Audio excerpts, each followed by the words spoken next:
నమస్తే, welcome to AB news. గణతంత్ర దినోత్సవ సందర్భంగా వైద్య రంగంలో అందించిన సేవలకు గాను వరంగల్ జిల్లా ఉత్తమ డాక్టర్ గా కలెక్టర్ సత్యశారదాదేవి చేతుల మీదుగా అవార్డు అందుకున్న doctor Ajit Mohammed general physician తో మా ఏబీ న్యూస్ ప్రతినిధి ఫేస్ టు ఫేస్. నమస్తే. గణతంత్ర దినోత్సవం సందర్భంగా వరంగల్ జిల్లా ఉత్తమ డాక్టర్గా అవార్డు అందుకున్నటువంటి డాక్టర్ అజిత్ మహమ్మద్ గారితో మనం ఉన్నాం. అసలు ఏ రకంగా వారు డాక్టర్ కావడానికి గల ఏ రకంగా వారు కృషి చేశారు, వరంగల్ జిల్లాలో పేద ప్రజలకు ఎటువంటి సేవలు అందిస్తున్నారో తెలుసుకోవడానికి మనతో పాటు బెస్ట్ డాక్టర్ వరంగల్ జిల్లా బెస్ట్ డాక్టర్ అవార్డు అనుకున్నటువంటి అజిత్ మహమ్మద్ గారితో కొన్ని విషయాలు చేసుకున్నాం. నమస్కారం సార్. నమస్తే అండి. First of all thank you నన్ను గుర్తించి ఇంటర్వ్యూ తీసుకున్నందుకు ఏబీటీవీ వారికి.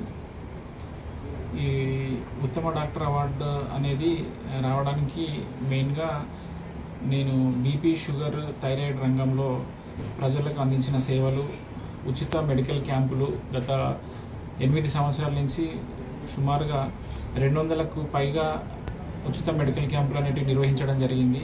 అంటే షుగర్ డిటెక్షన్ క్యాంప్స్ అనమాట. అంటే ఏంటంటే ఏదైనా ఒక స్లమ్ ఏరియాలోకి వెళ్ళి ఒక డయాబెటిక్ స్క్రీనింగ్ క్యాంప్ పెడితే అక్కడ వచ్చే 100-200 మంది స్క్రీనింగ్ పేషెంట్లలో వారికి తెలియకుండానే మాకెందుకు ఉంటుందిలే షుగర్ అనుకునే వాళ్ళలో కూడా ఒక 10-20 మంది వాళ్ళకి న్యూలీ డిటెక్ట్ అవ్వడము, మాకు బాగా కంట్రోల్లో ఉంది అని అనుకునే వాళ్ళకి షుగర్ 400-500 ఉండడము అనేది మేము గమనించిన విషయము. ఈ మాకెందుకు షుగర్ ఉంటుందిలే అనే వాళ్ళు ఏదో ఒక తీవ్రతరమైన సమస్య వచ్చినప్పుడు కాలుకి పుండవడం, మానకపోవడం, కాలు కొట్టేసే పరిస్థితుల్లో, అలాంటి సివియర్ పరిస్థితులలో ఏదైనా ఇన్ఫెక్షన్, యూటీఐస్ అంటే మూత్ర నాళంకు సంబంధించిన ఇన్ఫెక్షన్స్ వచ్చి అడ్మిషన్ అయ్యే దశలో, లేదా షుగర్ బాగా ఎక్కువ అయ్యి డయాబెటిక్ కీటోఎసిడోసిస్ అనే దశలో అడ్మిషన్ వేలకు ఖర్చులు అయ్యే దశలో ఆసుపత్రిలో అడ్మిట్ అవ్వకుండా ఉండడం కోసము మేము స్లమ్ముల్లో అంటే కొంచెం చిన్న కాలనీల్లో 100ల కొద్ది మేము క్యాంపులు పెట్టడం జరిగింది. ఈ క్యాంపుల్లో ఈ షుగర్ డిటెక్షన్ అనేది కొంతమందికి ఆల్మోస్ట్ 15-20% వాళ్ళకి డిటెక్ట్ చేయడం కొత్తగా కనుగొనబడ్డది. వాళ్ళకి మా సర్వీసెస్ అనేది పూర్తి స్థాయిలో అందినాయని మేము భావిస్తున్నాము. జిల్లా ఉత్తమ డాక్టర్గా గత సంవత్సరంలో కూడా మీరు తీసుకున్నారు అవార్డు, ఈ సంవత్సరం కూడా తీసుకున్నారు.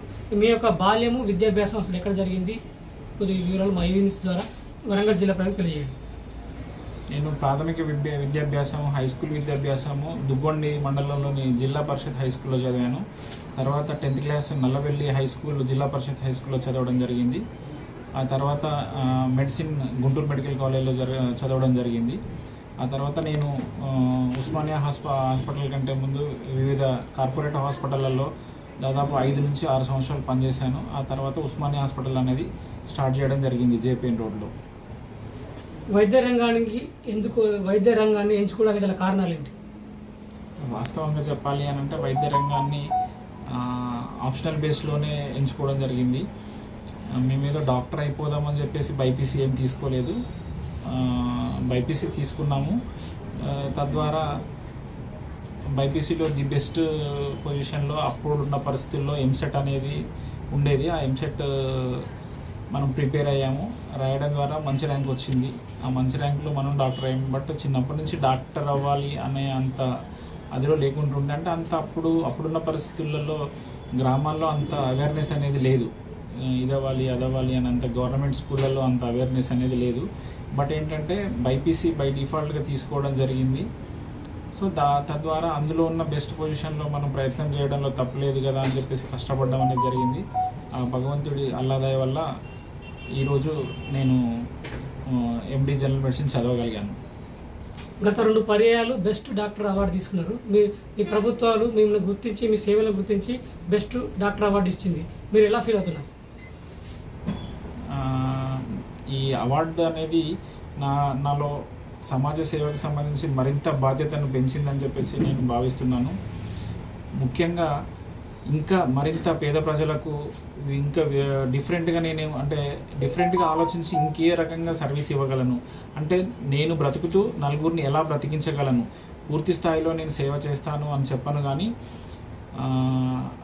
నేను బ్రతుకుతూనే 100 మందిని నా ద్వారా భగవంతుడు నాకు ఇచ్చిన ఈ డాక్టర్ అనే ట్యాగ్ వల్ల నేను 100 మందిని ఏ రకంగా బతికించగలను అనేదాన్ని ఒక డిఫరెంట్ వేలో ఆలోచించి ఈ క్యాంప్స్ అనేవి ఫ్రీ క్యాంప్స్ అంటే నా మెయిన్ డిపార్ట్మెంట్ వచ్చేసి బీపీ, షుగర్, థైరాయిడ్, ఫీవర్లు, విష జ్వరాలు ఇవన్నీ నా ఎండి జనరల్ మెడిసిన్ సెగ్మెంట్ కిందికి వస్తాయి.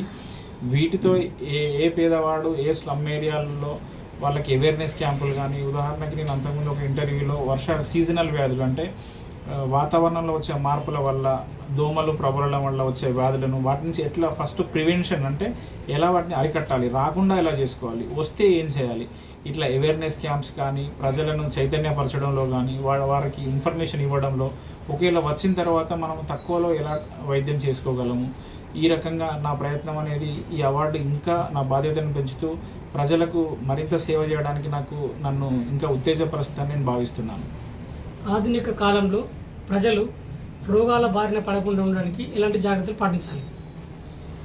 ఇప్పుడున్న పరిస్థితుల్లో ఎక్కువగా పొల్యూషన్ అనేది ఎక్కువైపోయింది ప్రజల్లో, పరిసరాల్లో, ప్రజలలో వారు తీసుకునే ఆహార విధానాలలో కూడా చాలా మార్పులు వచ్చినాయి. వెస్ట్రన్ స్టైల్ పాశ్చాత్య వ్యవస్థ అనేది బాగా మనకు అలవాటు పడుతున్నది. అంటే లేట్ నైట్ ఫుడ్ తీసుకోవడాలు, దాంతోపాటుగా ఎక్కువ కార్బోహైడ్రేట్ డైట్, ఫ్యాట్ డైట్ ఉన్నాయి ఎక్కువ తీసుకోవడాలు అనేది జరుగుతుంది. దానివల్ల ఒబేసిటీ అనేది భారతదేశం అనేది ఒబేసిటీకి రాజధానిగా మారిపోయి షుగర్ అనేది మరీ విపరీతంగా పెరిగిపోయే ప్రమాదం ఉంది. దీనికి ముఖ్యంగా 1-2 కారణాలు. ఒకటి, మనిషి సరైన శారీరక వ్యాయామం అనేది లేకపోవడము. రెండోది, శ్రమ అనేది లేకపోవడం, అంటే ఎక్సర్సైజ్ అనేది, వ్యాయామం అనేది లేకపోవడం. ఆహారం ఎక్కువైతుంది, క్యాలరీస్ బర్నింగ్ లేదు, దానివల్ల ఒబేసిటీ పెరుగుతుంది. ఈ 2-3 కారణాల చేత మనిషి ఉబకాయం వచ్చి దాని ద్వారా షుగర్ వచ్చే అవకాశం ఉంది. కాబట్టి మనం ప్రజల్ని చైతన్యపరచాల్సిన అవసరం ఎంతో ఉంది. అంటే ఎక్సర్సైజ్, వాకింగ్, శరీరం అనేది ఎంత అవసరం అనేది మనం తెలియజెప్పాల్సిన అవసరం ఉంది. దాంతోపాటుగా మన చుట్టూ ఉన్న పరిసరాలని మనం కాపాడుకుంటూ మనము పొల్యూషన్ ఫ్రీ జోన్లో భారతదేశం ఉంటుంది. దానికి మనందరం ప్రతి ఒక్కరూ తమ వంతు సహాయం చేస్తేనే అది అవుతుంది. కాబట్టి పొల్యూషన్ తగ్గించుకోవాలి, సమతుల్య ఆహారం తీసుకోవాలి, ఎక్సెసివ్ క్యాలరీస్ అంటే ఎక్కువ ఆహారం తినకూడదు, మిగతా ఆహారం అనేది అన్నింటికీ ఉపయోగము. దాంతోపాటుగా ఎక్సర్సైజ్ అంటే నడక, వ్యాయామము అనేది చాలా ఇంపార్టెంట్. దీంతో పాటుగా చెడు అలవాట్లకు దూరంగా ఉండడము, ధూమపానము, మద్యపానము వాటికి దూరంగా ఉండడం అనేది మనం ఆరోగ్యవంతమైన జీవన శైలిని కొనసాగించడానికి అత్యంత ముఖ్య ఇవన్నీ కారకాలు. Thank you sir. మీ యొక్క విలువైన సమయాన్ని ఏవీ న్యూస్కు కేటాయించి మాకు ఈ మంచి సలహాలు, సూచనలు ఇచ్చినందుకు ఏవీ న్యూస్ నుంచి మీకు కృతజ్ఞతలు. Thank you very much. నన్ను గుర్తించి ఈ మెసేజ్ని ప్రజలందరికీ మీరు అందించి ఇంకా ఆరోగ్య విషయంలో ఇంకా చైతన్యవంతం చేస్తారు ప్రజలందరినీ కోరుకుంటూ thank you very much for AV news.